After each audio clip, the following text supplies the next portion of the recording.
O home care da Rita é o maior de Campinas. Ela faz o atendimento de home care. Ela era enfermeira e hoje ela é empresária, ela tem uma sócia, mas ela faz o atendimento domiciliar para todos os hospitais, todos os convênios, né? Ela tem convênio com a Unimed, tem um trabalho Ela está instalada em Indaiatuba, né?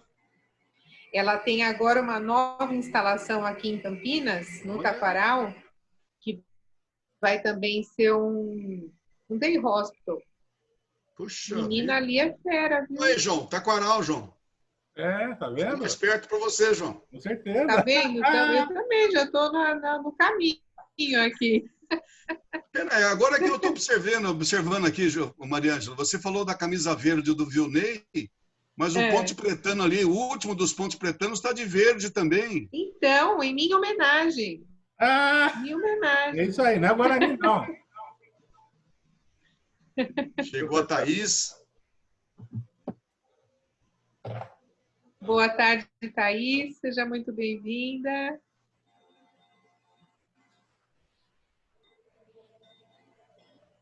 O sol está chegando. Quer que eu troque de camisa, Mariângela, para ficar tudo verde?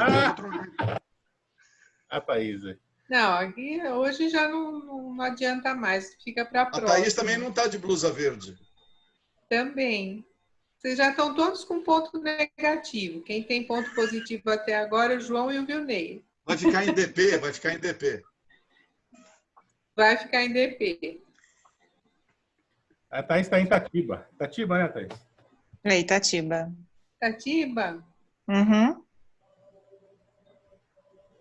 Itatiba. Trabalha onde em Itatiba, Thaís? Na verdade, eu estou em busca de uma nova oportunidade. Ah, tá. Estou em casa temporariamente. Eu pergunto porque eu trabalhei muitos anos na Anhanguera e a sede da Anhanguera antes era Itatiba. É verdade. Tem muita gente que, né, de lá que ainda trabalha.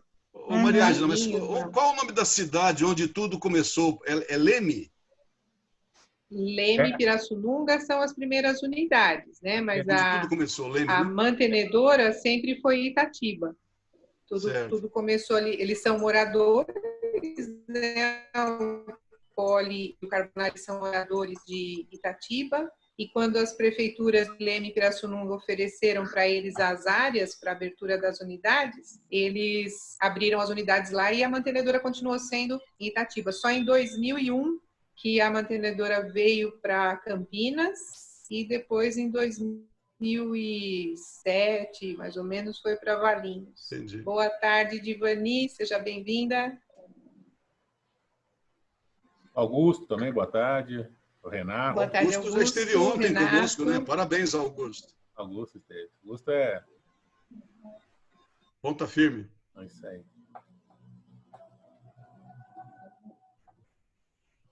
O pessoal está chegando.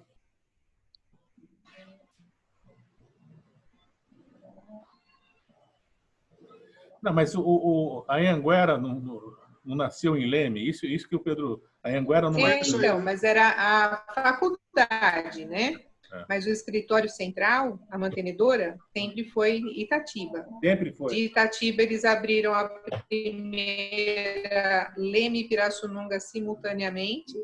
E depois é que eles foram se associando e adquirindo as outras unidades. Hoje, como é que chama mesmo o fundador da Anhanguera lá? Como é que chama ele? Carbonari. Carbonari. Ele está com uma universidade lá na Flórida, né? Na Flórida. Isso, é Must University. Ele faz cursos de mestrado online. Então, aqui no Brasil ainda não é permitido isso, né? Mas nos Estados Unidos isso já é possível. Então, ele tem tido lá um resultado excelente. Nossa! E lá na Flórida são somente cursos online? Somente online, 100% online. O que até hoje não, para nós aqui, isso ainda não é permitido, né? Para nós, ainda até essa situação que a gente está vivendo agora, de totalmente à distância, principalmente a questão das provas, o MEC, até antes da pandemia, ainda não autorizava isso. Eu acredito que a gente vai conseguir essa mudança por conta da necessidade. Mas até hoje a gente tinha a Anhanguera, que foi pioneira no EAD aqui no Brasil, tinha os cursos que a gente chamava semipresenciais. Os alunos eram obrigados a frequentar a unidade pelo menos uma vez por semana para, pelo menos, a realização de provas. Mas 100% não era permitido. Entendi. A mesma coisa acontece com os mestrados. A gente tem várias faculdades brasileiras que oferecem pós-graduação, tanto em especialização ou mestrado em EAD, mas o aluno tem que ter uma frequência mínima ali, em alguns casos quinzenal, mas nenhum dos nossos é 100% online até agora. Mas agora eu acho que até o pré-escolar vai ser EAD.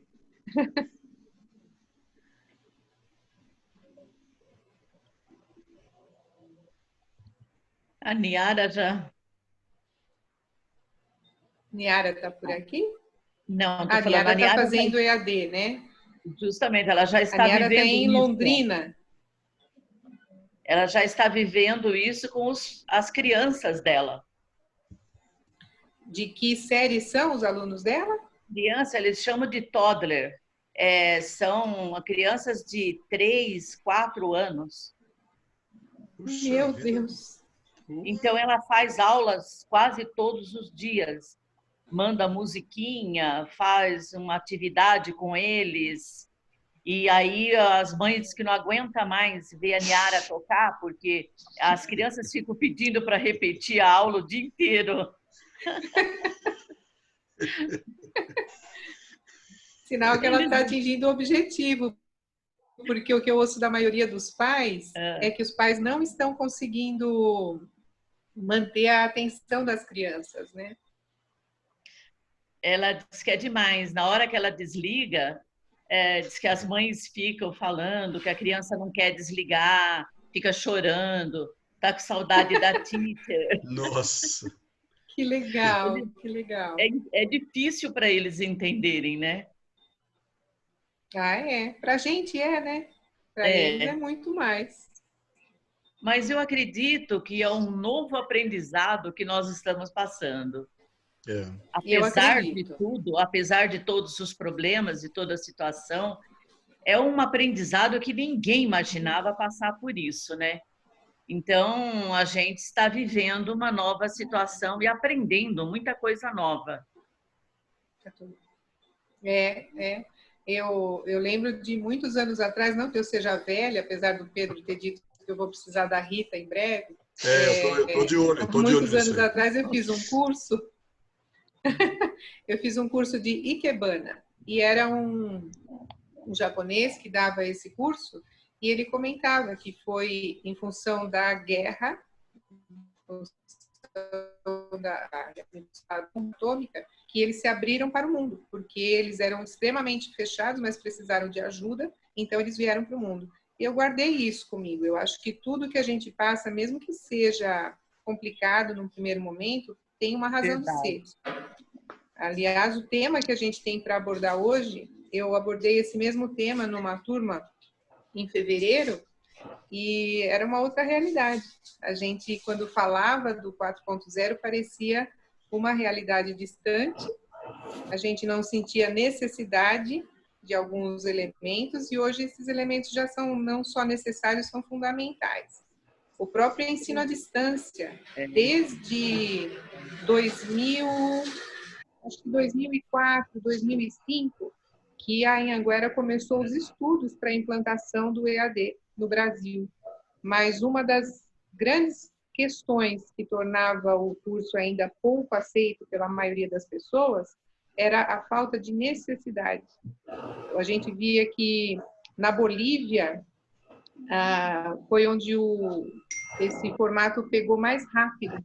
E aí o estudo mostrava que apesar deles terem uma extensão territorial pequena, eles têm uma dificuldade muito grande de locomoção.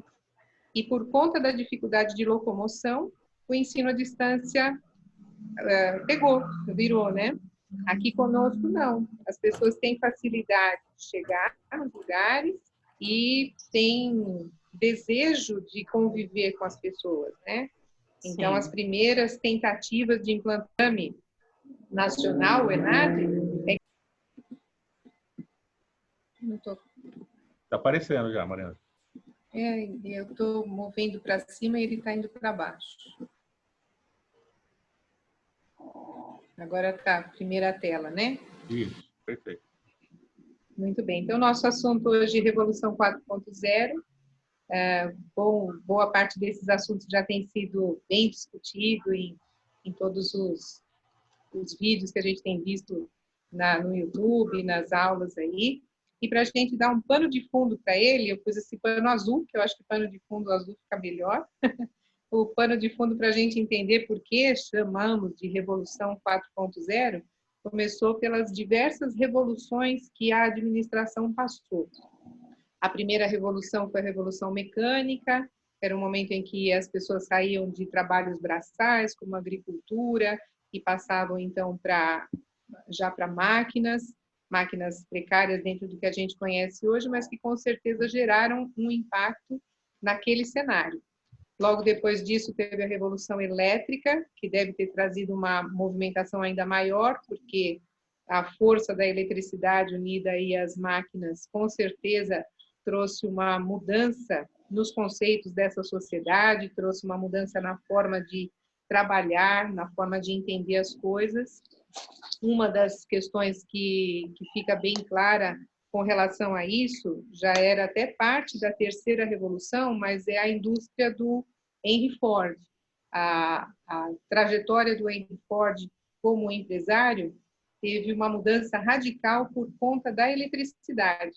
As fábricas e pequenas indústrias dessa época trabalhavam somente com a parte mecânica, eles não tinham a eletricidade, nem a eletricidade existia, mas era muito cara, só os grandes empresários tinham o recurso nas suas casas, mas não era viável, até aquele momento, não se considerava viável implementar uma eletricidade nas empresas. E ele implementou a luz elétrica, o que permitiu fazer os 3 turnos que hoje são muito comuns para a gente. Eles trabalhavam antes de acordo com o que a luz do sol permitia, mas com a eletricidade ele teve a possibilidade de fazer os 3 turnos que ocuparam, então, o mesmo espaço, com o triplo de profissionais desenvolvendo tarefas ali, então, com certeza, o aproveitamento da estrutura dele foi muito melhor. Isso trouxe também uma mudança muito forte na forma de trabalho, na ocupação dos trabalhadores. Lógico que isso gera um efeito econômico muito grande, e foi, então, a partir do Henry Ford que os 3 turnos aconteceram. Para quem não gosta de trabalhar à noite, já sabe quem é o autor do atentado aí, né? Depois disso, a gente teve o momento da automação, que foi esse período ainda é muito vivo nos nossos dias. A gente tem a implementação de robôs na indústria. Logo que isso aconteceu, não só robôs, mas os próprios computadores, quando chegaram no cenário empresarial, o que mais se ouvia era o medo. As pessoas tinham sempre muito medo de perder seus postos de trabalho para os robôs, para os computadores. Não foi mentira, mas o medo não era necessário como foi. As funções foram mudando de cenário e não somente sendo perdidas, mas elas foram alteradas. Nós hoje temos o sistema bancário, por exemplo, que se utiliza demais dos serviços de informática, que tiveram uma redução nos seus quadros de trabalho, mas eles têm uma abrangência muito maior, eles têm um número de bancos muito maiores, Antigamente, quem tinha uma conta corrente eram poucos. Hoje nós temos até conta corrente popular, tem uma série de outras formas. O que nós vimos foi que a estrutura cresceu, se ampliou. Talvez o número de trabalhadores, eu não tenho essa estatística para vocês, mas eu imagino que o que se tinha antigamente em poucas agências bancárias, hoje se distribuiu em várias agências por todos os lugares do mundo, né? Eu ainda sou da época que, quando eu trabalhei no Bradesco, a gente ainda usava máquina de escrever Olivetti, manual. Não sei quantos de vocês tiveram esse privilégio. Então, e a máquina de cálculo Burrow.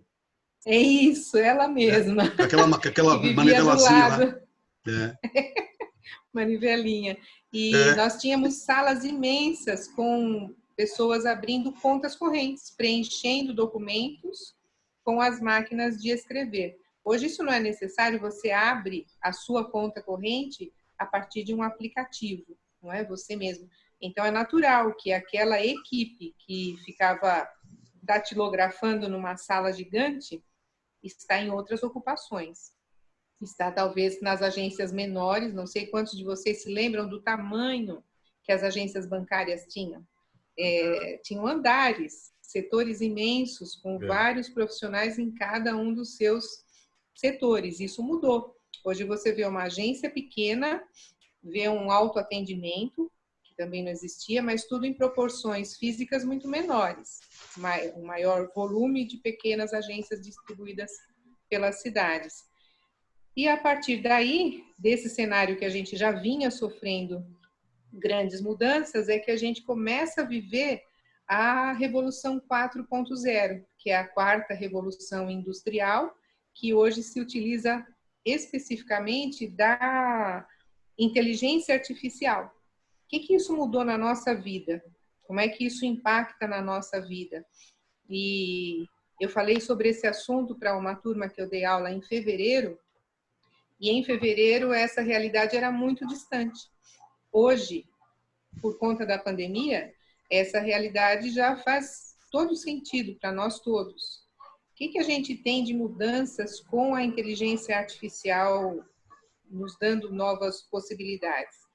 Uma das grandes mudanças que a gente já vivia, mesmo antes da pandemia, eram os aplicativos, né? Como é que a gente consegue hoje pegar um táxi e fazer isso através também do nosso aplicativo? Tudo isso ficou ao alcance das nossas mãos. Nós temos hoje a facilidade do Airbnb. Você consegue fazer o aluguel de um imóvel, seja para ocupação de curta duração, para viagens. Você viaja para o mundo inteiro e você faz isso a partir de um aplicativo. Se você falasse isso há pouco tempo atrás, isso causaria um espanto. Mas isso é, além de prático, seguro. Você sabe quem está no seu imóvel, tudo o que aconteceu a partir do momento que ele está ali. Entre outros benefícios que a gente tem no nosso dia a dia.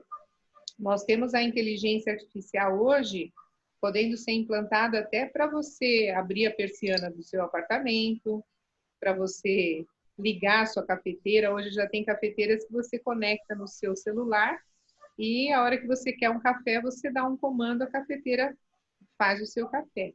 A gente já tem os robôs para limpeza doméstica. Quando a gente assistia os Jetsons, via aquela robozinha que limpava a casa, eu ficava encantada. Eu falava, será que um dia? E chegou esse dia. Os robozinhos estão evoluindo muito. Hoje eles são os mais usados, são aqueles que fazem um aspirador de pó, mas que você planeja ele, você determina de quantas em quantas horas ele vai fazer, que área ele vai fazer. Eles vêm com sensores que não caem em degrau, de escada. Isso já me deixava encantada quando eu via um aparelho que se percebe, eles sabem em que lugar ele está, e se o sensor dele percebe um um risco de queda, ele automaticamente já sai daquele lugar. Quando ele percebe que a bateria dele está terminando, ele se locomove para a base e se alimenta sozinho. E hoje já tem uma evolução que os computadores já estão não só deixando de cair, mas eles sobem escada, gente. E são coisas básicas. Você compra um aí no Ponto Frio por R$300, você compra um robozinho desse. Então, a gente já tem essa mudança na nossa realidade de uma forma muito palpável. Já não é algo distante como a gente pensava antigamente. Só que, lógico, assim como as mudanças, as revoluções anteriores trouxeram impactos para aquelas sociedades, essa também vai trazer um impacto para a nossa sociedade. Já se fala da indústria 4.0 há perto de 10 anos, mas a gente começa a sentir os efeitos dela depois de algum tempo, como aconteceu com as demais também. A revolução não acontece automaticamente. Um dos principais aspectos de mudança dessa nova revolução é a mudança no cenário das profissões. Hoje a gente já tem a percepção de algumas profissões que vão reduzir o número de postos de trabalho e outras que vão deixar de existir. 800 milhões de profissões serão afetadas e já estão sendo afetadas por conta dessas novas possibilidades da revolução tecnológica. A atividade dos advogados. Nós já temos o resultado hoje nos Estados Unidos que os jovens advogados raramente conseguem se empregar. Já é um dos cursos que tem tido uma menor adesão, porque os advogados de renome, que já têm uma bagagem, lógico que continuam com as suas atividades, mas a redução do número de ações que hoje necessitam de um trabalho especializado ou técnico de um advogado é muito menor. Existe um sistema informatizado que é o Watson. O Watson resolve as questões jurídicas de uma forma muito mais rápida e muito mais eficaz. Ele faz o cruzamento de dados e, a partir daí, ele identifica como solucionar determinadas demandas jurídicas. E isso, então, é uma realidade, né? Em fevereiro, quando eu dei essa aula, uma das alunas era advogada e demorou para ela conseguir entender. Eu vi que, a princípio, ela ficou até irritada com essa colocação. Ela falou, como assim os advogados vão perder campo de trabalho? E é uma realidade, é muito nítido hoje para a gente ver isso. É muito possível. Você faz um autoatendimento hoje de diversas questões. Você pode ter um sistema que te orienta em como resolver determinadas questões. Um dos elementos que se aproxima disso é o INSS. Hoje você tem um aplicativo, você baixa no seu celular, que é o Meu INSS, e várias questões que antigamente só eram resolvidas a partir da intervenção de um advogado, hoje o próprio sistema faz para você. E assim como esse do INSS, diversos outros vão fazer, ou a partir de um sistema específico para questões jurídicas, ou das empresas. Cada empresa também vai ter, assim como o INSS, um recurso para que você seja atendido. A questão das análises patológicas é uma situação também muito interessante.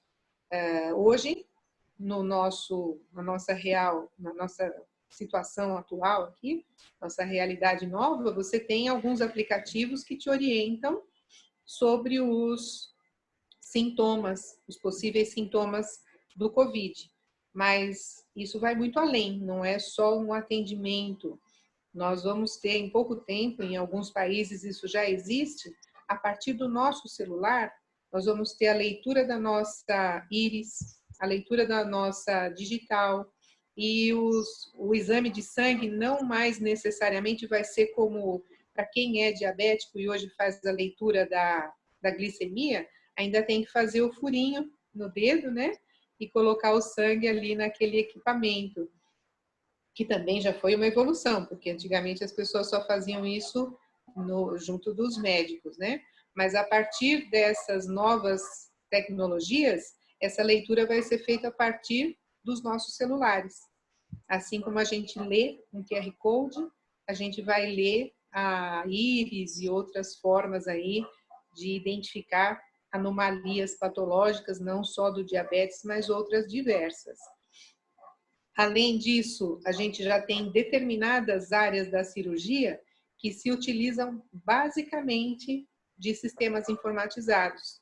Para quem já fez alguma cirurgia aí há pouco tempo, aquela laparoscopia, né? Então, láparos é tudo nanotecnologia e isso ainda vai evoluir muito.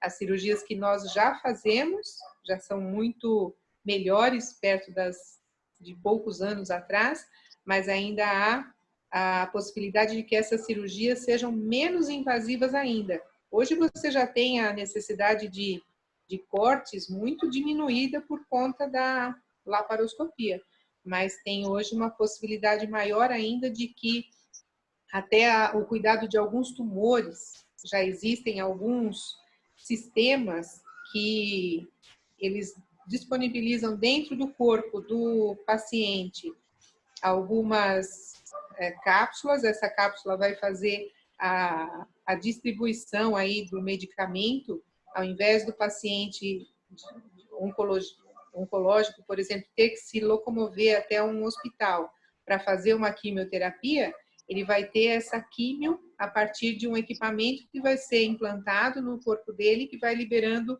as doses de medicamento na medida da necessidade. Essa situação acaba sendo muito menos traumática, porque para quem já acompanhou um paciente desse, todas essas aplicações são sempre muito sofridas, porque as doses têm que ser um pouco maiores. Mas diante dessa possibilidade, como ele não precisa ir até o médico, ao invés dele tomar uma dose cavalar naquele dia da semana, normalmente eles fazem 2, 3 vezes na semana, dependendo do caso, ele vai receber isso em algumas horas. Então, essa distribuição da droga no organismo vai ter um impacto de sofrimento muito menor. Então, é natural que, além das questões econômicas que envolvem isso, lógico que os hospitais, todos os serviços que recebem por conta desses tratamentos vão se empenhar para essa ampliação desses serviços, mas até por conta da questão humana, diminuir o sofrimento, melhorar a qualidade de tratamentos, isso já é uma realidade. As anestesias, da mesma forma, normalmente numa cirurgia convencional, você tem que ter a presença de um anestesista. A anestesia, principalmente quando é anestesia geral, tem que ter um acompanhamento, tem que identificar as reações de cada organismo para saber se é necessário aplicar mais, aplicar menos. Eu não sei as questões técnicas da medicina, hein, gente? Mas aí a gente percebe que essa necessidade desse profissional se torna dispensável porque o próprio sistema de inteligência artificial identifica todas as reações do organismo em tempo real e de uma forma muito mais efetiva, muito mais detalhada do que um profissional. A área de vendas já ficou muito fácil para a gente perceber. Hoje, quem entre nós nunca fez uma compra a partir de um site, né? Nós temos hoje já um hábito de consumo muito difundido. Boa parte da população já tem a facilidade de adquirir seus bens de consumo a partir de sistemas informatizados. Os supermercados já estavam capacitados para isso e, nesse momento de pandemia, eles estão intensificando. Por esses dias, a gente tem visto na televisão a propaganda do Pão de Açúcar, que investiu bastante nessa área. Eles têm demonstrado ali toda a estrutura, um dos melhores sistemas de vendas online de supermercado sempre foi o do pão. E eles estão fazendo uma mega ação, porque as pessoas que ainda resistiam, que ainda gostavam de ir até o local, ver o produto antes de comprar, já em função da atual realidade, estão mudando esse conceito. Então, a venda online já era uma grande realidade e, nesses últimos meses, se tornou uma realidade ainda mais intensa.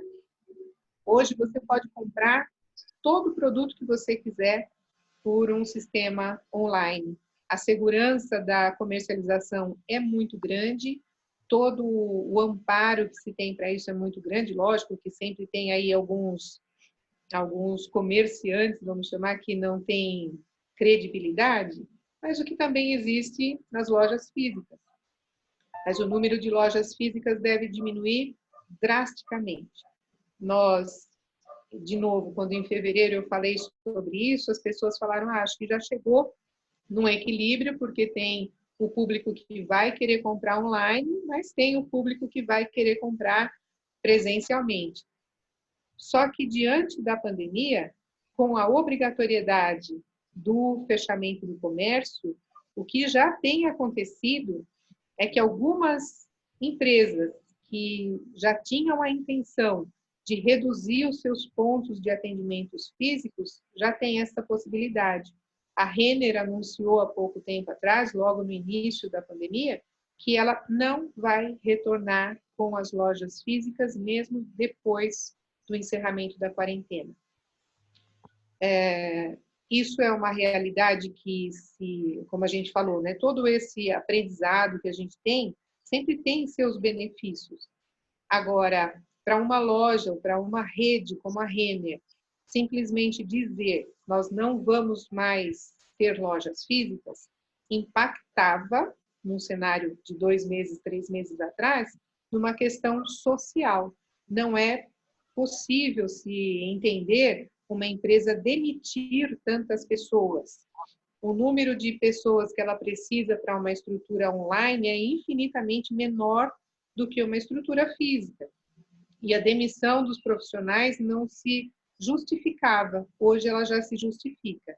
Então, já estamos vendo aí grandes empresas transferindo boa parte das suas comercializações pelo sistema online, sem impactar em nada. Ninguém vai questionar o fechamento. Todo mundo aceita, participa e não tem muito o que discutir. Na construção civil a gente também tem visto a utilização de diversos equipamentos computadorizados que facilitam demais as obras, inclusive as impressoras 3D. Hoje, na China, já existe um prédio totalmente construído a partir de peças que foram impressas em impressoras de 3D. O prédio tem 6 andares, mas eles já estão evoluindo isso para a questão de materiais que possam trazer maior resistência para fazer prédios de todo tipo de tamanho. As naves espaciais, as bases espaciais que antigamente tinham que levar um estoque de peças de reposição para manutenção das aeronaves, dos foguetes, hoje não precisam mais, eles levam uma impressora. A impressora vai imprimir a peça necessária. No estoque, a gente que é da administração, você ter todas as peças. Você não sabe qual você vai usar, mas você ocupa um espaço, gasta, investe, né, descapitaliza para ter aquela peça que não necessariamente vai ser usada, e isso também já não é uma realidade. Você imprime no momento em que você precisa a peça que você quer.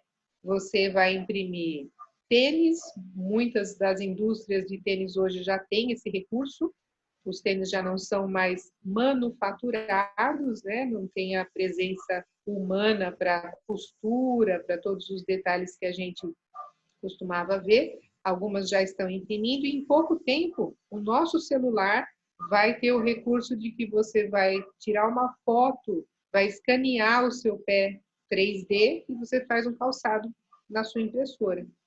Então, essa já é uma realidade. Não está na nossa casa ainda, mas em pouco tempo a gente já vai ter essa possibilidade. a redução do preço de uma impressora 3D nos últimos 3 anos foi de mais de 800%. Elas começaram muito caras, à medida em que elas foram sendo aperfeiçoadas, identificadas e produzidas numa escala maior, o custo delas caiu bastante e eu acredito que em pouco tempo a gente vai ter a nossa impressorinha aí fazendo nossos sapatos, nossas panelas, tudo vai sendo produzido a partir da sua impressora. E aí uma outra questão, que é a última profissão aqui, que é dos motoristas, que também foi sempre uma preocupação. Aqueles que estão no comando, que estão na visão já dos impactos da Revolução 4.0 na sociedade, tinham uma grande preocupação com essa categoria profissional.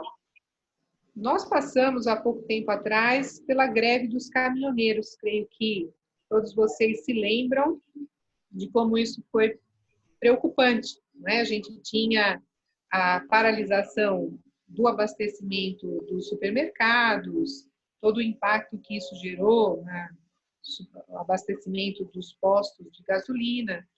Tudo isso foi um problema que nós conseguimos sentir na pele. Mas para os empresários, a gente sabe que esse não é o único impacto. Hoje, já existe a tecnologia suficiente, inclusive já rodam veículos autodirigíveis. Na Europa já é muito comum que você, não é nem, ao invés de você pegar um Uber, você pega um carro estacionado num ponto determinado, com o seu celular você habilita o uso, você vai até um outro lugar onde você quiser, estaciona o carro e fica. Como nós tivemos aqui há pouco tempo as bicicletas, né, e os patinetes, a Yellow e a Green, assim como patinetes e bicicletas, os veículos já são assim. Boa parte da Europa isso já funciona bem. Aqui no Brasil, talvez a gente tenha a dificuldade da cultura da nossa população, que inclusive com as bicicletas e os patinetes, o nosso problema foi esse, né, o vandalismo. Eles suspenderam o uso. Aqui em Campinas foi 2 fatores. Foram os 2 fatores que promoveram essa extinção do serviço. Além da segurança, o uso dos patinetes não exigia o uso de capacete, joelheira, e teve muita gente machucada. A gente podia usar o patinete sem fazer um curso, então isso gerou um problema de segurança também muito grande. Muita gente se feriu gravemente. E o problema maior ainda também do vandalismo. As empresas resolveram tirar o serviço porque não valia a pena. E também, mas fora essa questão... E também a própria burocracia dos nossos governantes, que acabam introduzindo uma série de regras e normas que acabam inviabilizando que esse tipo de coisa dê certo no país, né? Então, a gente viu aí que, mesmo em São Paulo, um momento lá, recolheram todos os patinetes do pessoal da Green, daí levaram lá para um pátio, porque faltava isso, faltava aquilo. Então, realmente é um empecilho o país adequar às novas realidades. Exatamente. Tem a questão de governos, tem a questão de... E também uma das vezes que eles foram recolhidos, tanto em São Paulo quanto aqui, foi por essa questão da segurança. Era difícil você implantar uma exigência, a pessoa tem liberdade de subir no patinete, mas não tinha como exigir que ela usasse um capacete. Também tem que ter um mecanismo, já tem, agora eles já criaram, mas não sei se já estão implantando. Então, a hora que você libera o patinete, ele fica ainda preso com o capacete, só depois que você tira o capacete dali que ele vai funcionar. Mas também isso não obriga que a pessoa coloque o capacete na cabeça, ele tem que só tirar, né, desengatar da máquina. Mas também tem isso que você falou, as questões burocráticas são complicadas. Agora, a questão dos caminhoneiros é uma questão que gerava uma complicação, porque como é que você vai tirar o emprego do grande volume de caminhoneiros que nós temos no mundo. Só no Brasil nós vimos qual era o volume, nem todos eles estavam ali paralisados, mas boa parte das nossas estradas ficaram tomadas pelos caminhões. E cada caminhão são pelo menos 2 profissionais, sempre tem ali o motorista e o ajudante, né? Mas com as possibilidades hoje dos autodirigíveis, você tem como demitir aí, seja 90% desses motoristas e fazer uso dessa tecnologia. Só que, de novo, entra naquela questão que a demissão em massa vai gerar um problema econômico muito grande. Bill Gates já tem, desde muito tempo atrás, essa visão da renda global, né? Então, se você tem um Bolsa Família e um Bolsa qualquer coisa para que esse motorista supra suas necessidades, você manda ele embora. Para as empresas, imagina os impactos, porque você vai tirar uma folha de pagamento gigante, você vai tirar o risco de acidentes, você vai tirar o risco de quebra desses veículos aí por mau uso, né? Tem a quebra normal dos equipamentos, mas não pelo mau uso. Então, tem uma vantagem muito grande. Lógico que o investimento para a indústria é um investimento grande, mas já é possível. Se a longo prazo, né, nem a longo, a médio prazo, você já consegue suprir o investimento que vai ser feito para a troca dessa frota. Então, a frota nunca foi o problema central, e sim a mão de obra. Então, a gente vê, assim como no passado, na chegada dos computadores, muita gente perdeu seus empregos, mas houve uma movimentação. O que a gente percebe hoje é isso. Nós vamos, sim, perder muitos postos de trabalho, mas vamos ter novos postos também. Então, e esses novos postos de trabalho vão ser postos que vão exigir uma qualificação maior. Exatamente. Se nós observarmos no agronegócio, tratores, uma série de maquinários que hoje super tecnológicos, são guiados por satélite e tudo mais, ele exige do motorista não só saber dirigir, né, e sim saber também de informática, de se relacionar com a tecnologia. Então, na verdade, aquela mão de obra mais operacional, o profissional moderno, né, ele vai ter que se adequar para ser, sim, um cérebro de obra. Então, não só a parte mecânica, e sim a parte de conhecimento mesmo. Exatamente. Exatamente. Boa parte dessa capacitação vai ser voltada para tecnologias. Uma das novas profissões que a gente já tem visto no mercado são os analistas de otimização. Esse analista vai ser utilizado em diversas funções. A principal ação vai ser a interface entre as informações e o cliente. Toda venda por internet, que a gente comentou que já é uma realidade, necessita de uma interface. Se você tem uma demanda, vai ter que ter um analista. Quando você tem um produto que veio errado, quando você tem uma insatisfação, alguma coisa que você teve nessa compra, você vai precisar do atendimento de alguém que solucione aquela questão. E esse é o analista de otimização. Não sei quantos de vocês já tiveram que fazer alguma troca de mercadoria que foi feita, a compra feita online, mas você tem todo o atendimento que é feito por pessoas. Ou seja, essa pessoa vai ter que analisar dados que não são padronizados ainda. Tudo que a gente vai ter de profissão nova é o que atua no que não é padronizado. O que é padronizado já está informatizado e já vai ser feito pela máquina. Mas a gente tem a necessidade ainda de uma intervenção humana para essas questões mais técnicas. Essa análise de otimização, quando você tem ali uma compra e você faz a sua avaliação. Qual foi a sua avaliação para o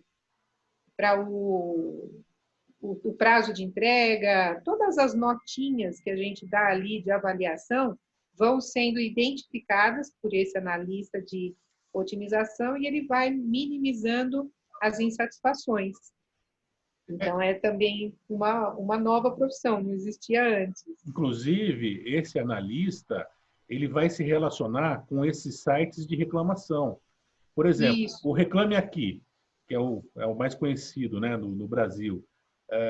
Para minha surpresa, às vezes que eu fiz a reclamação nesse site, praticamente de imediato entraram em contato comigo para resolver o problema. Porque hoje uma imagem arranhada no meio nas mídias sociais causa um grande prejuízo para a organização. Então, eles procuram, de forma praticamente imediata, tentar solucionar o seu problema para que você não seja mais um que faça uma reclamação e essa reclamação vá se multiplicando. Recorrente, exatamente. Então, a melhoria desses serviços também através desse profissional. A própria NET entrou em contato comigo para você ver. Por uma NET se preocupar com relação à reclamação, uma empresa que a gente sabe não tem um bom atendimento, eles são chatos, etc. Como todas as empresas do segmento. Para eles estarem correndo atrás disso, é que eles estão sentindo que realmente aquele cliente único, aquele cliente que faz parte de um grande hall de clientes, passa a ter importância para ele. Porque esse único cliente pode ir prejudicando, contaminando para outros centenas, dezenas e milhares de outros clientes. Exatamente. Além dessa contaminação que é muito rápida, acho que mais do que do Covid, porque as redes sociais fazem a divulgação muito rápida de tudo, a concorrência. Porque hoje você tem várias empresas oferecendo serviços muito parecidos, produtos muito parecidos. Se você está insatisfeita com um, você corre para o outro, né? Então, antigamente a gente falava que as nossas preferências eram transmitidas boca a boca, né? Você levava a sua informação para o seu grupo de contatos, as pessoas que você tinha relacionamento.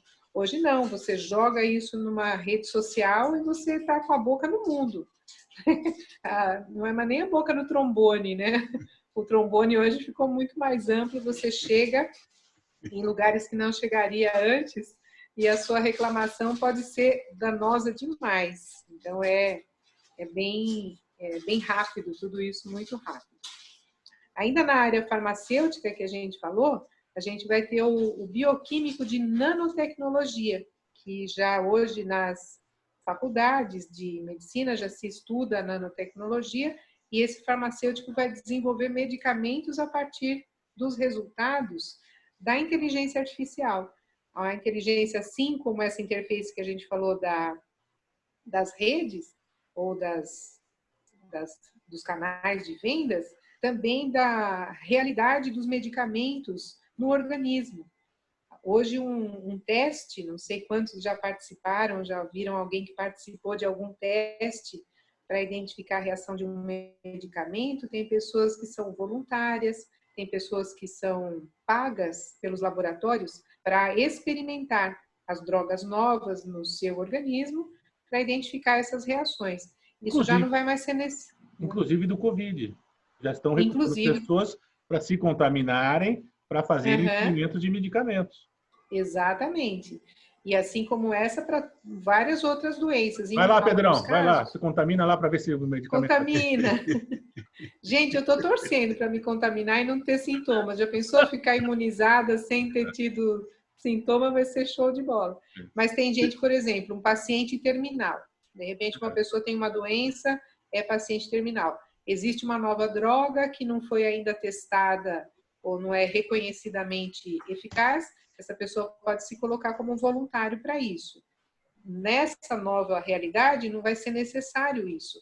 Os próprios experimentos pela inteligência artificial vão dar a reação que o organismo teria. Você não precisa colocar uma pessoa.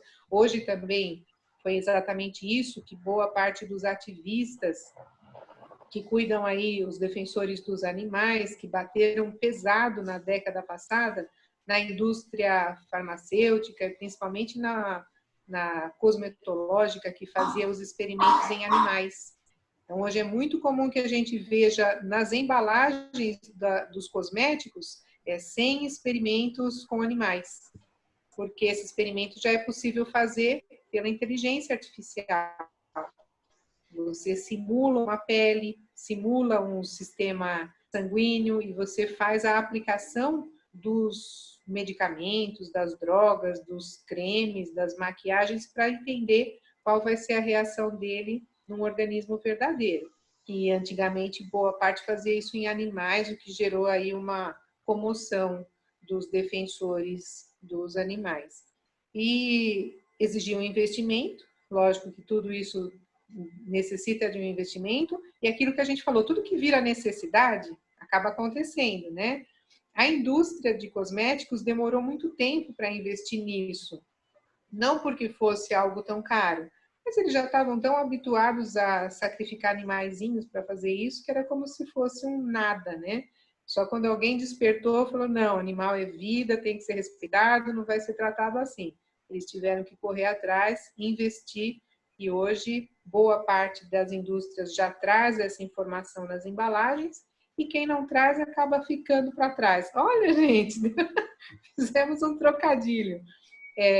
As pessoas compram de quem tem uma atitude de responsabilidade social. Então, isso também acaba virando uma necessidade. Vai ter uma profissão, gente, que é o editor de DNA.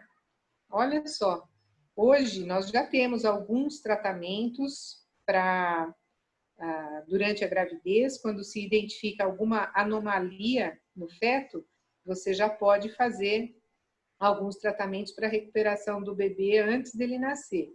E isso vai ser ainda mais intenso, um editor de DNA, curando as nossas doenças e não deixando transmitir isso para as novas gerações. Isso já acontece, mas essa profissão ainda é muito elitizada, são poucos os profissionais, portanto, poucos os tratamentos que já podem usar desse recurso, mas é uma profissão também aí do futuro.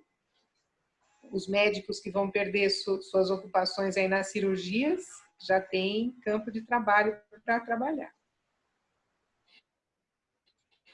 Nós hoje temos um grande número de designers de realidade aumentada que fazem os games. Hoje já é muito difundido o uso dos games com a realidade aumentada, e isso serve não só para entretenimento, mas até para alguns tratamentos. Tem tratamento psicológico, tem tratamento de tudo aí que usa a realidade aumentada. Antigamente eu lembro que quem tinha medo de altura era orientado a fazer alguma atividade que ajudasse ele a vencer o problema. Eu conheci muita gente que fazia salto de paraquedas para perder o medo de altura. E a realidade aumentada vai poder fazer isso, ela simula realidades com tanta realidade que a pessoa consegue se curar de alguns traumas, alguns problemas aí. Então, além dos Mariângela, o João Batista vai fazer a realidade aumentada com troféus para Ponte Preta. Eu soube, já estão desenvolvendo. O designer de realidade aumentada já está aumentando ali o tamanho dos troféus para eles se sentirem.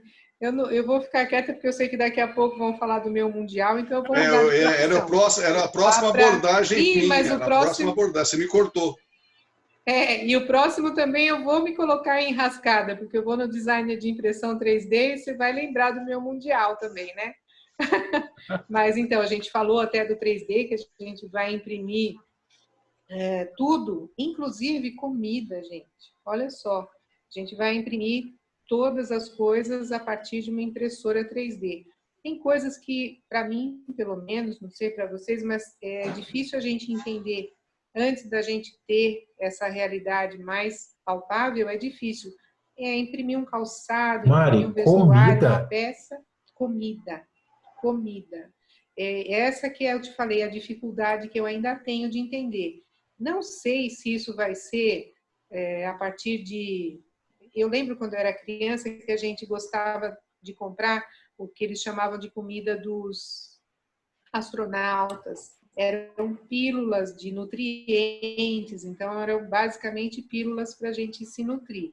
Eu não entendo se uma impressora precisa da matéria-prima. A matéria-prima, eu não sei se vai vir, por exemplo, isso eu estou chutando que eu não imagino como isso vai acontecer, não consegui informação em lugar nenhum. Só informam que já existe comida sendo produzida por impressora 3D. Mas na minha ótica, é necessário que você tenha matéria-prima. Não sei se o pó da cenoura vai imprimir uma cenoura, entende?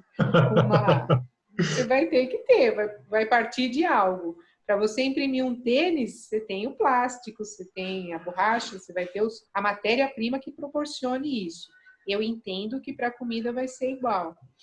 Mesma coisa, as células e órgãos. Lógico que células e órgãos vão seguir mais ou menos o que a gente já vive hoje das próteses. Hoje você tem próteses que são implantadas a partir de cirurgias que são feitas de material sintético, não é a partir de matéria orgânica, né? Mas é uma possibilidade também. Então, essa é uma realidade que é difícil de entrar ainda na mente da gente, mas daqui a pouquinho a gente se acostuma, vocês vão ver, chega rápido. E os desenvolvedores de drones, desenvolvedores e técnicos de drones. O drone hoje também já é usado para tanta coisa que no Brasil a gente ainda tem pouco, mas não sei quantos de vocês têm essa informação. Eu estou ali bem perto de um local que tem o tráfico de drogas bem intenso. Eles fazem a entrega de droga por drone. Eu não compro, viu, gente? Eu só sei que acontece. Eu vi uma reportagem ontem, Maria Ângela.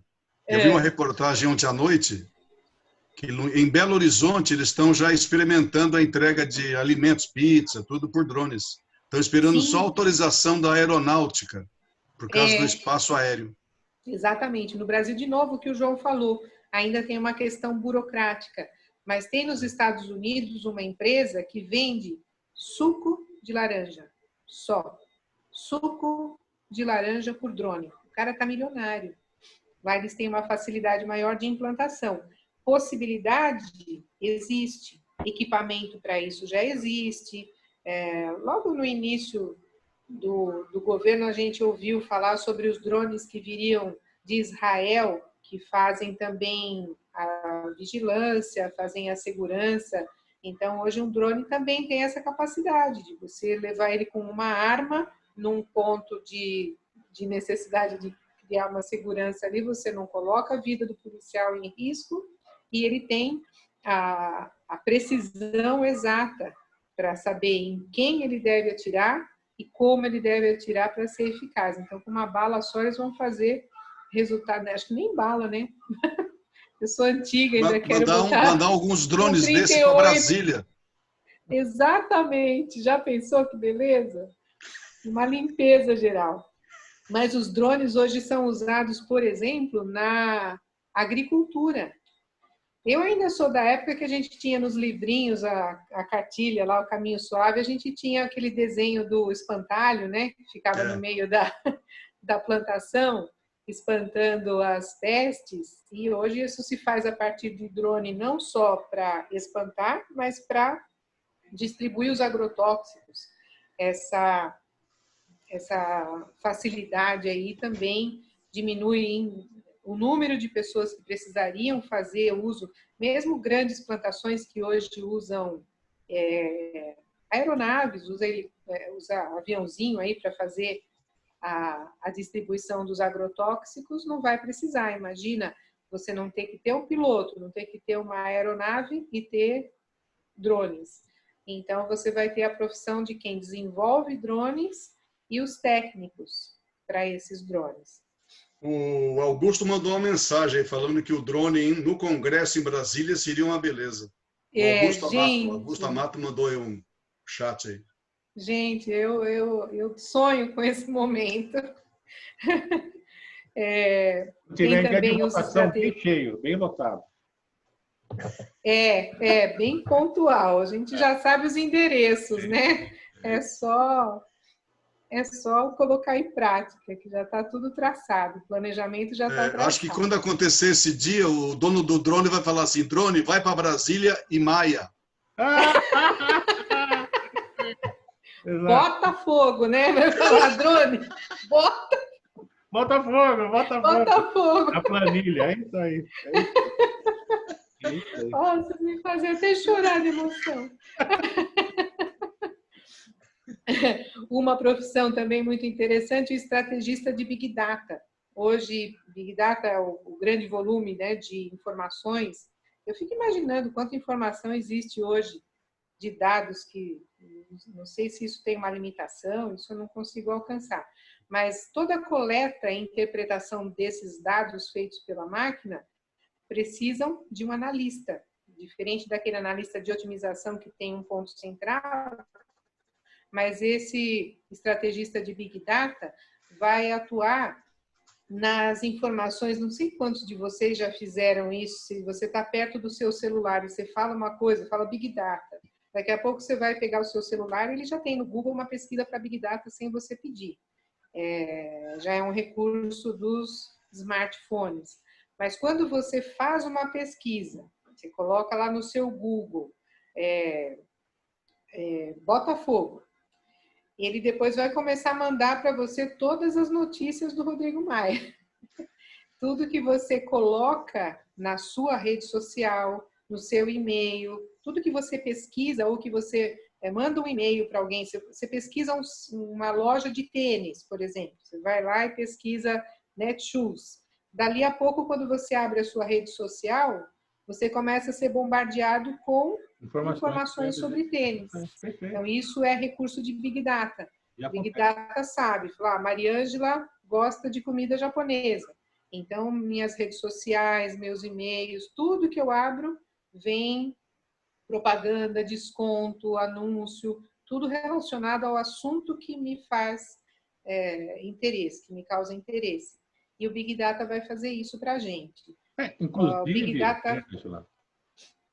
nas eleições americanas de 2016, falam que realmente foi utilizado muito o Big Data para potencializar aqueles candidatos que votariam no partido A, nos republicanos e nos democratas. Então, existia uma empresa, tem até no Netflix, né, documentários disso, que ela fazia todo esse estudo e o próprio a saída da Inglaterra, da União Europeia, foi feito um trabalho por essa empresa para que eles alcançassem o objetivo na votação. Então, é todo um trabalho de Big Data, para realmente incentivar que isso aconteça. Ou que um candidato ganhe, ou que uma saída da União Europeia aconteça e eles têm atingido seus objetivos. Então, precisa, na verdade, acho que regulamentar até isso aí, porque a gente não sabe também as informações como elas são processadas. Tanto é que saiu a nova lei das informações cadastrais, né?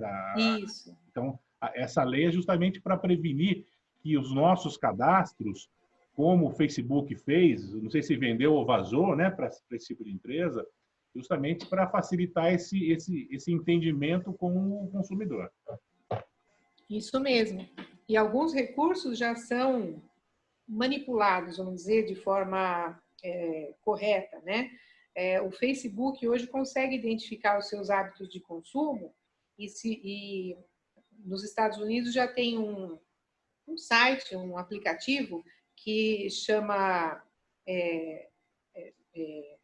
O que você quer ganhar. Então, se você tem um amigo que vai fazer aniversário, mas você não quer perguntar para ele o que ele quer ganhar, você entra no aplicativo, pela análise do Big Data do que esse seu amigo divulga nas redes sociais, tem de compras, tudo que a gente compra vai ficando registrado como hábito de consumo nosso. Ele pode dizer, olha, ele calça 37, gosta de cor marrom, todos os hábitos do que você mais compra, mais pesquisa, todas as pesquisas que a gente faz, que você fala, gostei disso, gostei muito pouco ou nada, isso vai gerando informação de Big Data para diversas possibilidades, seja para te mandar propaganda, seja para as pessoas identificarem o que te dá. E isso já existe, né? Até fizeram uma polêmica tão grande quando o Dória falou que tinha feito um acordo aí com as as empresas de telefonia para rastrear a gente, mas a gente já estava rastreado, não sei por que isso incomodou tanta gente. A leitura facial, não sei quantos de vocês já notou que quando você coloca uma foto no Facebook, ela já avisa o teu amigo. Alguém colocou uma foto com você. Você pode ir lá e se marcar. Quando você coloca uma foto com várias pessoas, ela identifica todos os rostinhos ali, né? Ela já tem a leitura facial muito apurada, muito apurada. E isso também vai gerando informação de Big Data. Em que locais as fotos do João Batista estão sendo divulgadas? Está lá na sala de troféu da Ponte Preta, está lá em todos os lugares que você costuma frequentar. Então, isso também já dá uma visão de quem é e quais são os seus hábitos. Inclusive, mas, para isso, vai precisar de um estrategista. Mas, inclusive, a gente tem que analisar isso, porque, por exemplo, a China está super avançada nesse processo de identificação facial. Isso. Então, para governos ditatoriais, como a China, isso é uma roda, né, Pedro? Isso quer dizer, ele está ali dominando o povo, né? No curral. Quer dizer, você exerce um poder tão grande que você consegue manter o pessoal no seu quadrado, né? Isso mesmo. E é isso também que está gerando a necessidade da Revolução 5.0, que é a implantação do 5G, que é a polêmica, aí 5G é prejudicial à saúde ou não, mas vai ser uma necessidade. Tudo isso que a gente tem hoje em Big Data não vai mais funcionar. Eu não sei em quanto tempo a gente vai conseguir fluir com tudo que a gente está usando de tecnologia sem colapsar. Imagina agora todas as escolas usando as redes para suas aulas. Está congestionando. Aí o que vai precisar fazer? 5G. Isso, na verdade, já está acontecendo, né? Sistema lento, conexão cai, você liga na operadora de internet e diz que não tem o que fazer porque todo mundo em home. Ou seja, de certa forma já está colapsando, né? Exatamente. E aí gera uma nova necessidade que já existe o recurso, mas ainda existem resistências por diversos fatores. Mas na China, por exemplo, que você comentou, João, da eficiência dos leitores faciais deles, um dos motivos é justamente pelo 5G, que aprimora demais essas tecnologias, né? Mas o estrategista de Big Data ainda vai ter que analisar as questões que não sejam padronizadas. Então, sempre vai ter que ter alguma atuação humana que tenha uma facilidade de análise, uma possibilidade de análise de fatores não padronizados. E aí a pesquisa de biotecnologias também entra em coisas que a gente já comentou aqui, mas são os robôs que vão conseguir fazer diversas coisas, inclusive o tratamento de câncer que a gente comentou ali, né?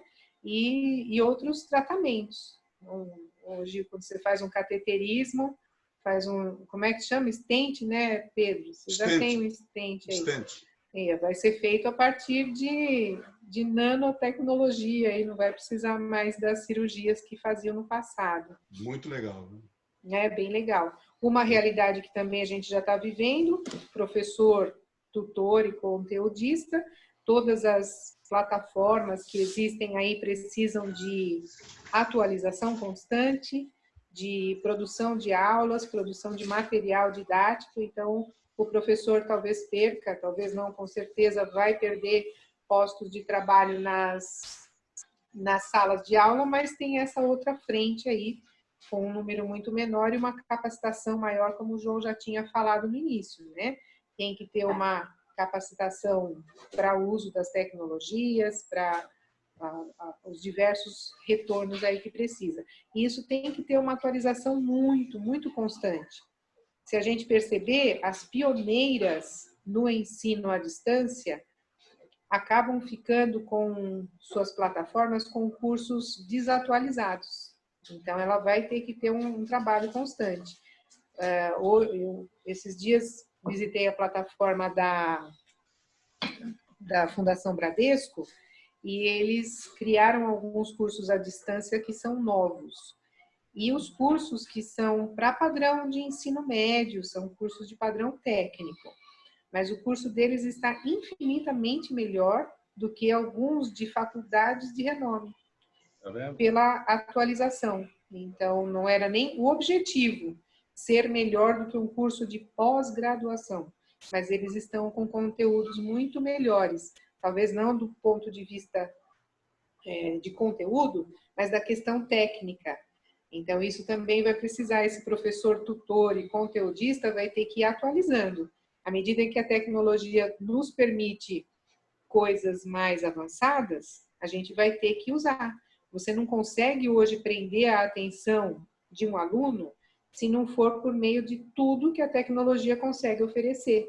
Aqueles cursinhos à distância que a gente tinha, que era só um texto, você respondia questão, mais um texto, não funciona mais, você tem que ter dinamismo.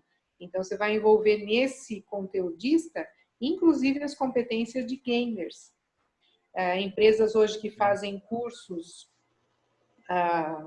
não só nas plataformas à distância, mas o que tem sido muito comum são os cursos pelos celulares, também tem isso. Você tem uma plataforma que já é gamificada.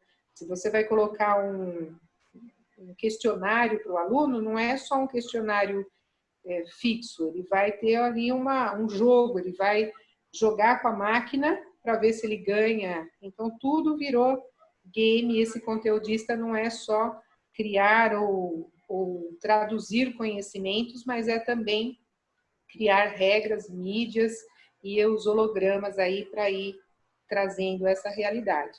Mas tudo isso muda o nosso cenário, não é, gente? Esse impacto aí que a gente vê, com certeza é, para nós, muito maior do que a chegada da eletricidade, por exemplo, que já foi uma grande mudança, mas aqui são muitas, muitas mudanças. E essas mudanças acontecem num cenário que já existe, ele já funciona no padrão que ele está hoje, que é o exemplo que eu acabei de dar das plataformas de ensino. Se uma plataforma está funcionando, é muito difícil que a instituição de ensino mexa nela.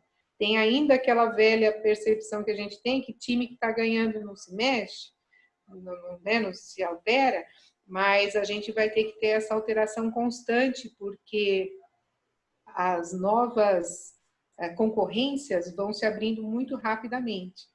E é por isso que, para essa realidade da Revolução 4.0, se usa um termo que é a disrupção. Então, a disrupção vem diferente da mudança. A gente não tem só que mudar padrões, mas a gente tem que romper com padrões. Então, quando a gente tem uma disruptura, tem uma cultura disruptiva, é quando você muda o mercado em coisas a partir das novas tecnologias mesmo.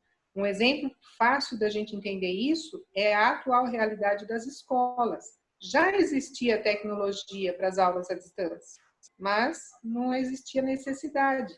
Nós tínhamos a mudança, existia já uma exigência do MEC de que 20% dos nossos conteúdos fossem aplicados para os alunos no padrão à distância. Aliás, era um limite máximo, 20% era o máximo que a escola podia usar para isso. Mas hoje é 100%. E isso é uma disrupção, né? Não é uma mudança. Você não vai acrescentar algo, você vai mudar totalmente. Oi, João? Você não acha antagônico nós falarmos da Revolução 4.0, sendo que 48% da população brasileira não tem coleta de esgoto? Então, sem dúvida. Todas as mudanças aconteceram assim, né? A gente teve em cada uma das revoluções, ela nunca atende 100%. Ela tem uma mudança tão grande para uma elite, né? Para um pequeno grupo elitizado, mas sempre fica muita coisa para trás. Lógico que no mundo perfeito, as pessoas que estão no comando teriam uma percepção como essa sua e diriam, já que tem a possibilidade, vamos ampliar, né? Criar aí sistemas de saneamento básico pelo menos, né? Mas nem o básico a gente tem. Com certeza aí já é uma distopia, né? Tem disrupção e tem a distopia. Tem condição de fazer melhor, mas não faz. E, por outro lado, tem até a escolha das pessoas, não nessa questão de saneamento, mas da utilização. como a gente falou, por exemplo, das compras online. As pessoas de mais idade ainda tinham uma resistência muito grande a fazer suas compras de supermercado à distância. Mas com o advento do mal que originou-se de Wuhan, as pessoas acabaram se rendendo a isso, né? E usam com facilidade. Então, isso foi uma disruptura. Ela percebeu, é possível, é seguro.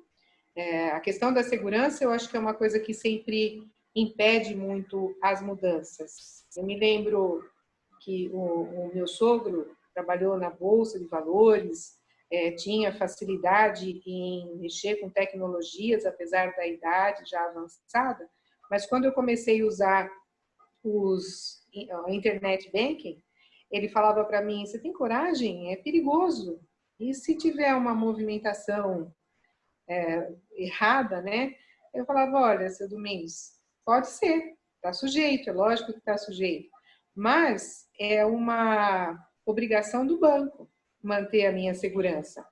Agora, se eu for numa agência bancária para fazer o saque de R$50 no serviço eletrônico e tiver um assalto no banco, o tiro que eu posso levar, o banco não tem nada a ver com ele. Então, segurança maior da minha vida, eu prefiro não pisar no banco e ter o risco. Até já tive hacker que tirou dinheiro da minha conta, mas aí imediatamente o banco devolveu. Só depois que ele percebeu isso é que ele falou, você tem razão, começou a usar. Né? Fora a facilidade de você não precisar ir até o banco, você fazer tudo na sua palma da mão, é o que alavancou os smartphones, é justamente esse tipo de facilidade. Então, eu não vou ao banco, acho que fazem anos. Então, quer dizer, você acaba usufruindo dessa tecnologia o seu bem-estar. Exatamente. E é isso que se trata de disruptura. Você perceber que tem uma chance de fazer uma mudança que seja uma mudança profunda. Não é só uma adaptação, uma adequação, mas é uma mudança de consciência. A gente tem essa possibilidade para tudo isso que a gente falou no passado. Eu acho ainda muito difícil, na minha mente, trabalhar a disruptura de imprimir uma comida. Mas eu acredito que depois que eu ver, eu não sei se vou imprimir um frango assado ou se a gente imprime ele antes de assar, eu não sei como vai ser, mas eu sei que depois que a gente vê, isso já vai trazer para a gente a possibilidade de disruptura dessa consciência atual que a gente tem, né? Mas a Revolução 4.0 já é uma realidade há mais de uma década. Só que boa parte daquilo que ela traz de recursos ainda não faz parte do nosso dia a dia, porque a gente ainda não desrompeu, não mudou completamente a nossa forma de enxergar as coisas, né? E aí, eu acho que a gente até já avançou um pouquinho no nosso tempo, mas todo esse cenário traz para a gente necessidades na liderança. Um líder que vai lidar com todas essas mudanças que nós comentamos, de mudanças de profissões, mudanças de áreas de atuação, e pensando que a gente vai se envolver com uma nova forma de trabalho. O Vilney mesmo comentou que ele está lá no hospital onde ele trabalha, eles já estão com um trabalho à distância, é um trabalho basicamente burocrático, mas ainda há a necessidade de presenças. Eu lembro que pouco antes da pandemia, era muito comum que entre colegas de trabalho a gente mandasse um e-mail para marcar uma reunião. O e-mail já poderia falar, ó, a reunião, o assunto é esse, qual a sua opinião, qual a sua solução. Mas a gente ainda não tinha essa disruptura, era muito difícil. Hoje eu já sinto isso fluindo com mais velocidade. As pessoas já não mandam um e-mail só para marcar um horário, mandam já um e-mail te mandando o assunto central. Mas essa capacidade de conexão dos pontos é que é uma realidade para um líder. O líder vai ter que entender isso. A percepção de tudo que está solto no ar e que pode se transformar em algo palpável é a principal característica do líder 4.0. Nós temos como um grande exemplo disso o Steve Jobs. O Steve Jobs foi um dos grandes impulsionadores de nossa tecnologia, né? Mas ele visitava lugares que para a gente talvez não dissessem nada, mas tinham ali pontos soltos que ele conectava. A primeira faculdade que ele foi para fazer, ele viu uma questão até tipográfica ali, ele viu as letras, que eram letras muito bonitas, e naquela ocasião os computadores não tinham esse recurso. Quem teve computador antigo aí sabe que o computador tinha a tela verde, né? Em homenagem ao meu time, tela verde, e as letras eram aquela letrinha de máquina, todas elas tinham a letra igual. Quando você imprimia um documento, a impressão do documento era com aquele único tipo. Uma das percepções que ele teve foi de criar todos os tipos que hoje nós temos. Você abre o teu Word hoje, tem uma lista infinita de tipos que você pode usar. Isso te deu uma facilidade gráfica enorme. Então, ele viu uma coisa lá no campus da faculdade, ele conectou os pontos e imaginou que aquilo poderia se tornar um produto futuro. Hoje a gente usa sem nem perceber. Mas alguém teve que pensar nisso. E, na verdade, o Bill Gates copiou isso do Steve Jobs. Exatamente.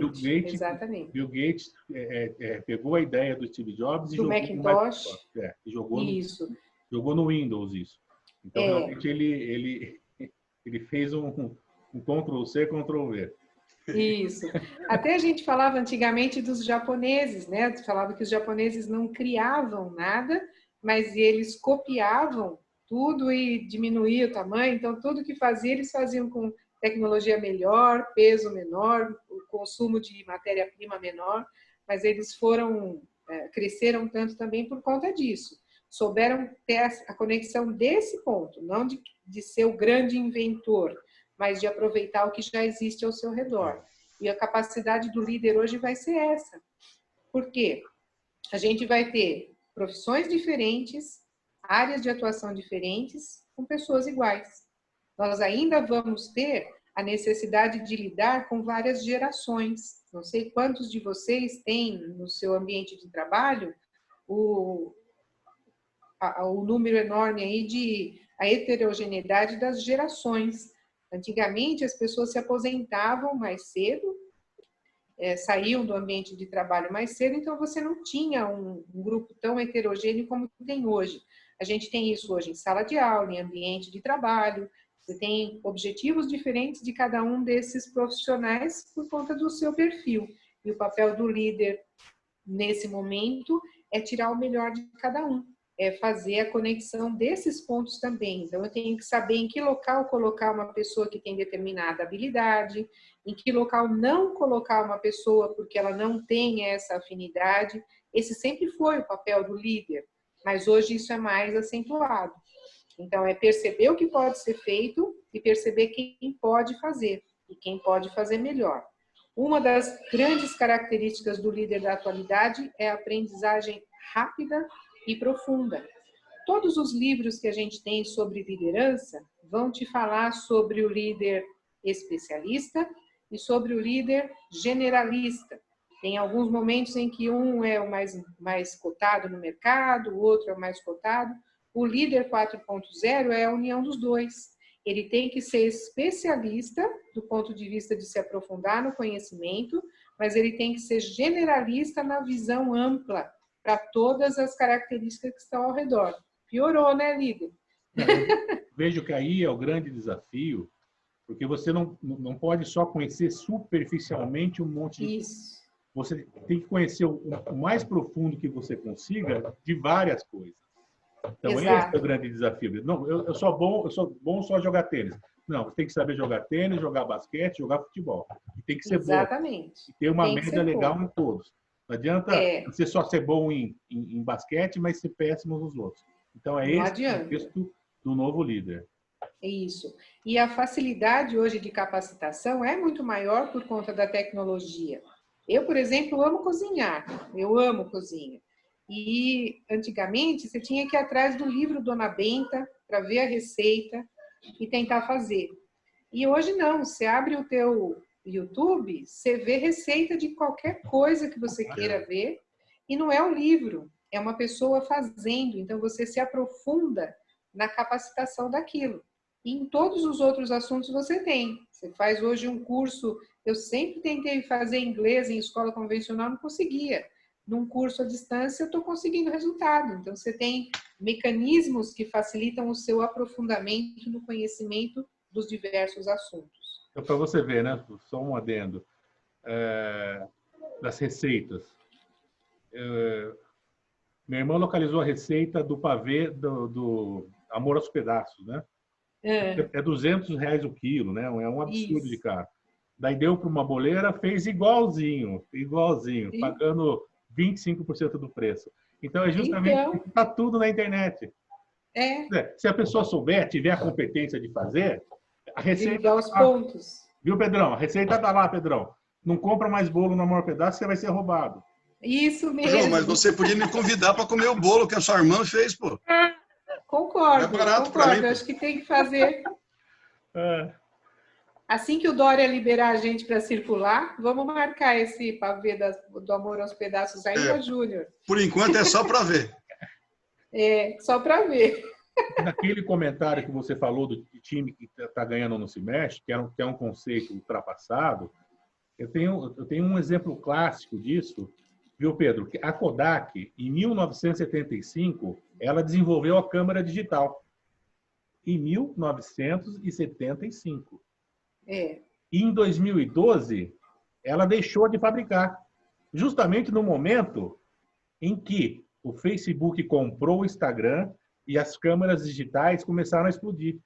Olha o time, olha o time. Perdeu, não conectou os pontos, né?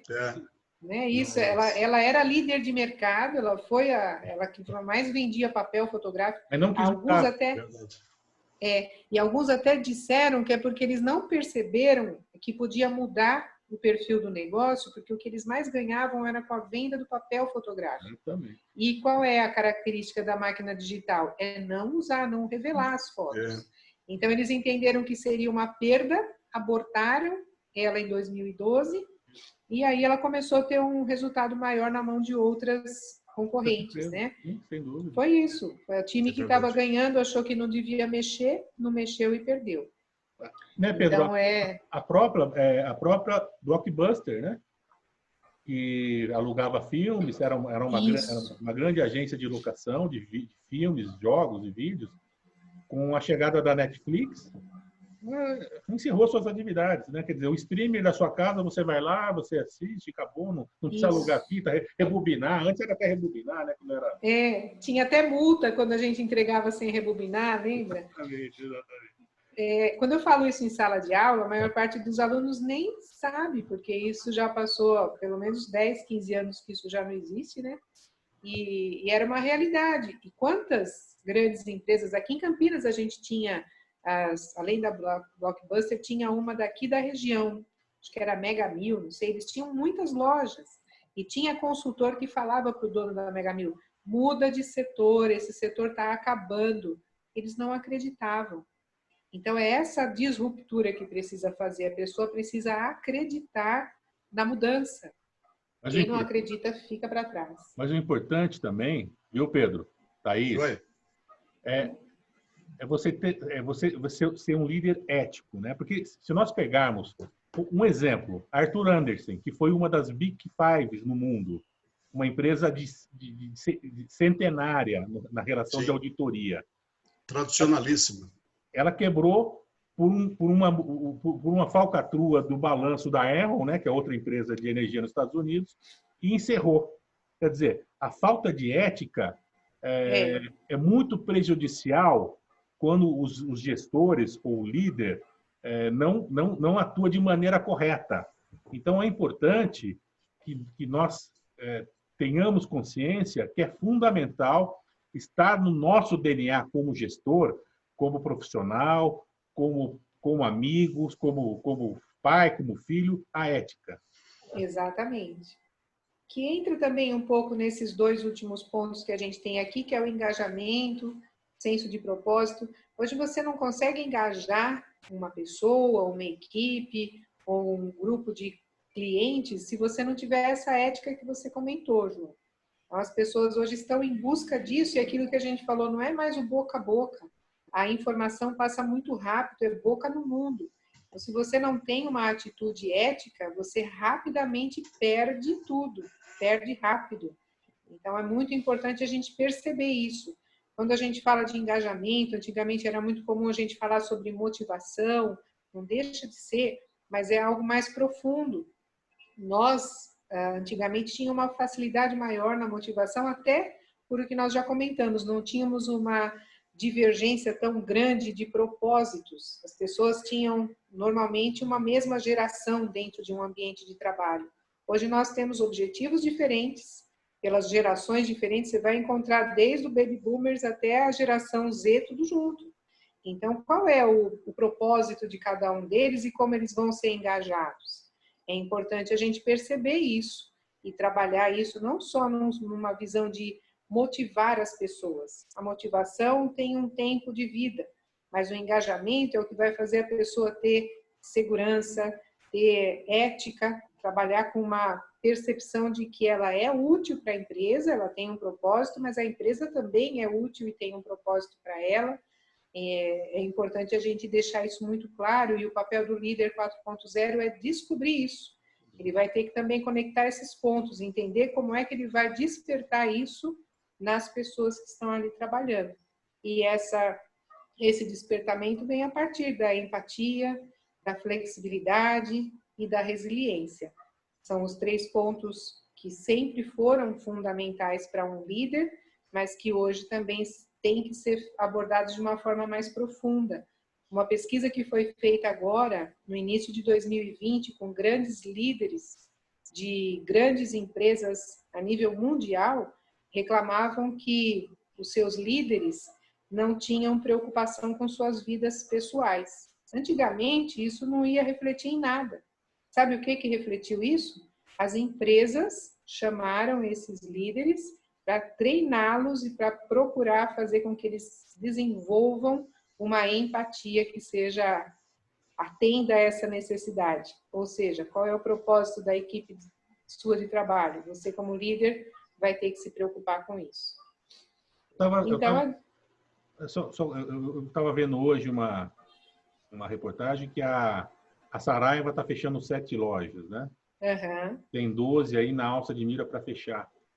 Então, a gente vê que as mega livrarias, elas já não são mais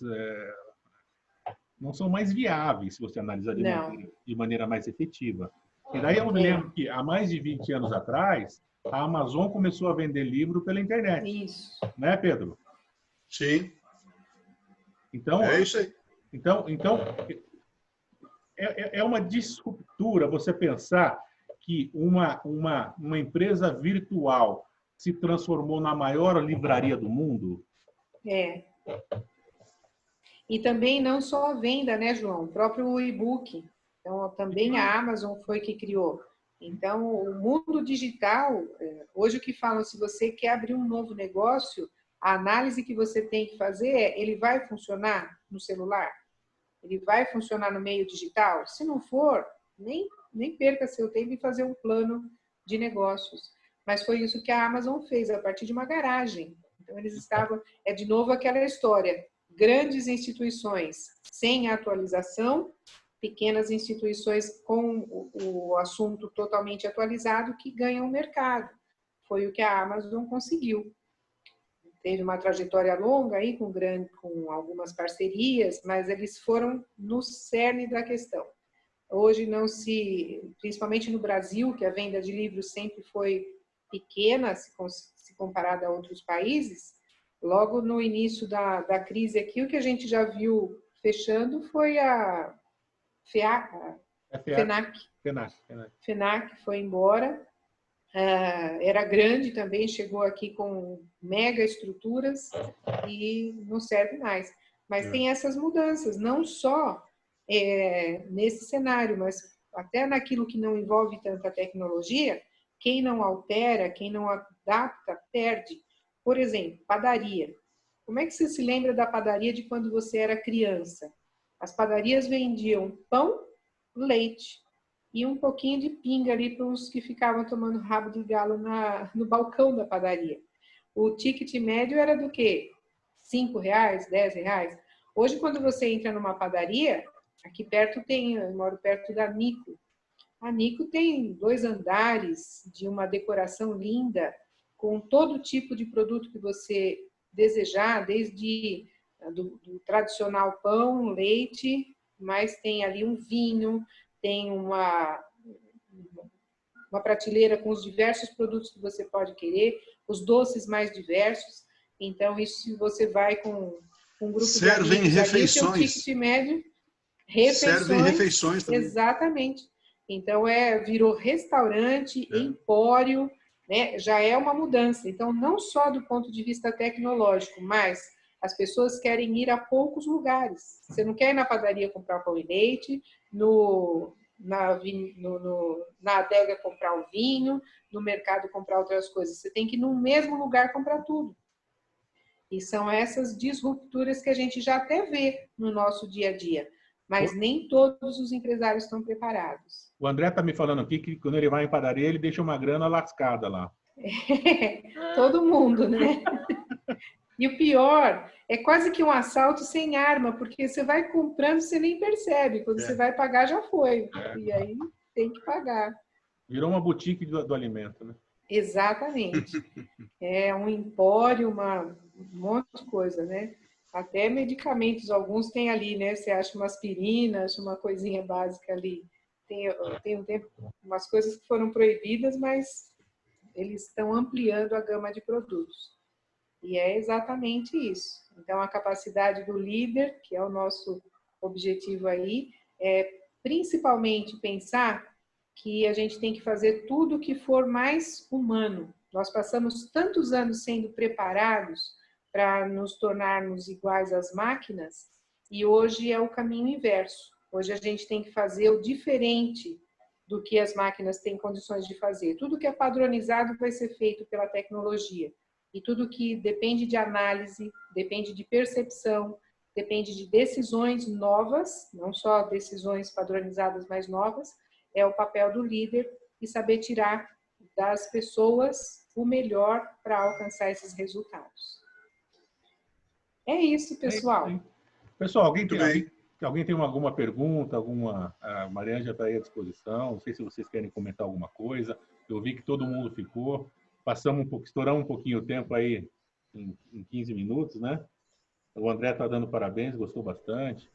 Eu acho que Obrigada, André. Eu acho que a nossa intenção é mais realmente esse bate-papo, esse diálogo, essa interação com todos vocês, para que a gente saia um pouco melhor do que a gente entrou e que a gente consiga buscar, sim, o nosso propósito, né? O nosso objetivo, e que nós possamos ser influenciadores do bem. Eu acho que isso é muito importante. É verdade. João. Oi, Pedro, pode falar. Eu só envio os parabéns a você por mais essa live. Obrigado. Que realmente está acontecendo e está revolucionando aí. E a minha querida amiga Mariângela pelo show de apresentação, pela quantidade de informações importantíssimas que ela trouxe à tona para que nós pudéssemos conhecer e lembrar de algumas passagens interessantes. Parabéns, Mariângela. Muito obrigada, querido Pedro, meu mestre, meu exemplo. Obrigada, viu? É que na próxima vez virei de camisa verde em homenagem. Pedro. Isso, na próxima, hein? É que não está tendo o jogo do Palmeiras, ela está estudando.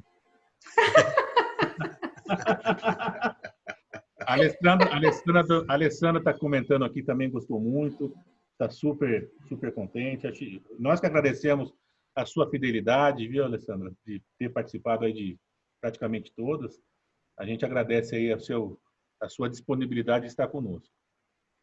Pessoal, então, obrigado. Agradeço a todos, a Thaís aí. Thaís, obrigado pela sua participação. A Thaís estava com dificuldade de entrar, mas ainda bem que deu tudo certo, né? Não sei se eu deixei ela mudo aqui. Mas você me autoriza aí, por favor. Pode falar. Então, como é o nosso primeiro encontro aqui com vocês, e como o João já falou, tão logo termine tudo isso, espero que ele seja gentil em convidar para que a gente faça um encontro pessoalmente para comer nessa torta que a irmã dele pediu para a boleira fazer, né? Grande. Então, vamos estar rindo todos pessoalmente. Fantástico, parabéns. Foi um prazer estar com vocês, viu? Muito obrigada. Que venha o pavê, que venha o pavê. Com certeza. Vamos Ô, João, já que não vamos ao amor aos pedaços, que a gente tem um pedaço desse amor aí. Bem por aí. Mas a Thaís está me devendo um almoço no Outback. Nossa, eu estou devendo tanta coisa para você que se eu começar a pagar a verdade. Vamos marcar. E brincando, eu diria o seguinte, ou o João oferece isso para nós, ou nós vamos fazer um João aos pedaços. Com certeza. Vamos mandar um drone, né, Pedro? Um drone que faça o João aos pedaços. Pedro, também obrigado pela participação. Acho que obrigado a todos. Foi bem legal bater esse papo com vocês. A gente está programando...